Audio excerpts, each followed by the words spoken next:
اگر اللہ کسی کو اپنا بیٹا بنانا چاہتا تو اپنی مخلوق میں سے جس کو چاہتا منتخب کر لیتا۔ وہ پاک ہے، وہی ہے اللہ جو اکیلا ہے، بڑا زبردست ہے۔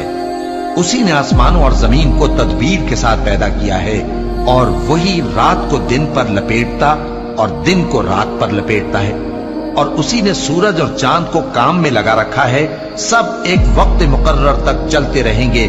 دیکھو وہی غالب ہے، بخشنے والا ہے۔ اسی نے تم کو ایک جان سے پیدا کیا، پھر اس سے اس کا جوڑا بنایا، اور اسی نے تمہارے لیے چوپایوں میں سے 8 جوڑے بنائے۔